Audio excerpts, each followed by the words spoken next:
ইতিমধ্যে বিভিন্ন জেলায় চলছে লোকসভা নির্বাচনের ভোট গ্রহণ। আগামী 1 জুন লোকসভা নির্বাচনের শেষ দফা। আজ 10 মে শুক্রবার আলিপুর অতিরিক্ত জেলা শাসকের অফিসে মনোনয়নপত্র জমা দিলেন যাদবপুর লোকসভা কেন্দ্রের বিজেপি প্রার্থী শ্রীমান অনির্বাণ গাঙ্গুলি। তার সমর্থনে উপস্থিত ছিলেন রেলমন্ত্রী অশ্বিনী বৈষ্ণব সহ একাধিক বিজেপির কর্মী সমর্থকেরা। এদিন মনোনয়নপত্র জমা দেওয়ার পর সাংবাদিকদের মুখোমুখি হয়ে অনির্বাণ গাঙ্গুলি বলেন, 65-70 দিন ধরে আমরা নিরন্তর অক্লান্ত পরিশ্রম প্রচার করা হয়েছে, মানুষের কাছে পৌঁছানো হয়েছে। যাদবপুর লোকসভা একটা বিরাট লোকসভা, তার সাইজ আমার মনে হয় সারা ভারতবর্ষে one of the biggest Lok Sabha. আমরা মানুষের পাশে পৌঁছতে পেরে, মানুষের কাছে যেতে পেরেছি।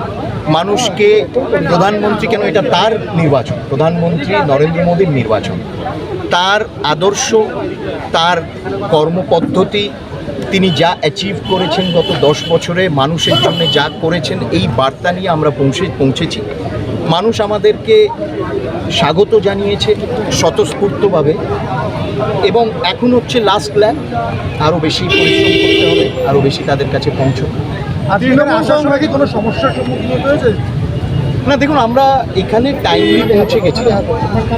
আধা ঘন্টা আমাদেরকে অপেক্ষা করতে হয়েছে, এবং সেই টাইম খালি এক্সটেন্ডই করে যাচ্ছি।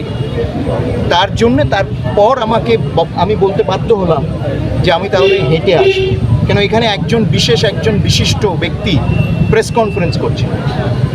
এখন প্রেস কনফারেন্স করতে গেলে এখন আমিও 1 ঘন্টা ধরে প্রেস কনফারেন্স করতে পারি, কেন আমার অনেক কিছু বলার রয়েছে।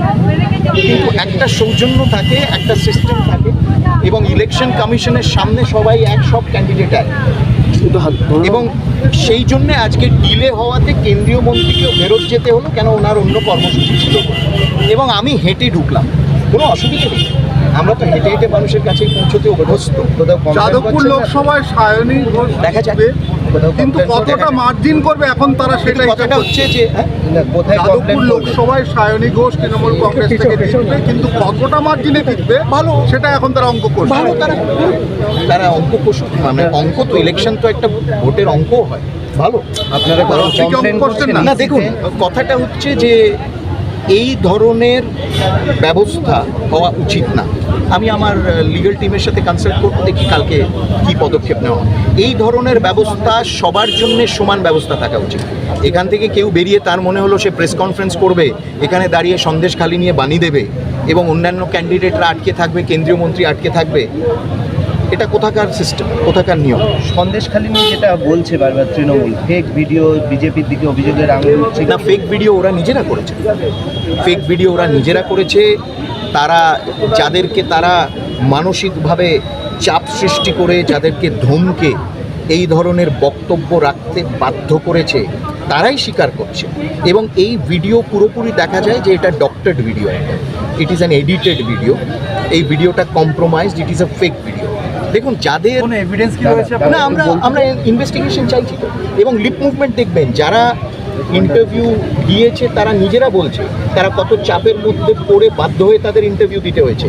তারা নিজেরা বলছে এটা এডিটেড ভিডিও। যারাই একটু ভিডিওটা ফরেন্সিক ল্যাবে পাঠালেই দেখা যাবে যে এটা ফেক।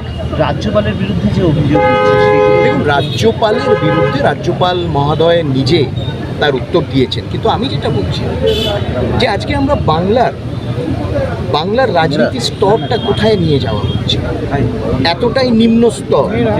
কোনো যখন ইস্যু থাকে না, কোনো যখন ইস্যু ভিত্তিক রাজনীতি বা রাজনৈতিক বক্তব্য রাখা যায় না, তখন তারা এই ধরনের নিম্ন স্তরের কুরুচিকর রাজনীতি তারা সাহায্য নিয়ে রাজনীতিটা করে। এটা বাংলার স্তর না, পশ্চিমবঙ্গের মানুষের স্তর না। এটা আমাদের একটা ঐতিহ্য রয়েছে, আমাদের একটা সংস্কৃতি রয়েছে, আমাদের এই স্তর হওয়া উচিত না। আমার পশ্চিমবঙ্গে তো বেশ কয়েক মাস ধরে ধর্ষণ নিয়ে রাজনীতি চলছে, কি বলবেন? না, ওরা কি এটা এড়িয়ে যেতে পারবেন? না, একদমই না।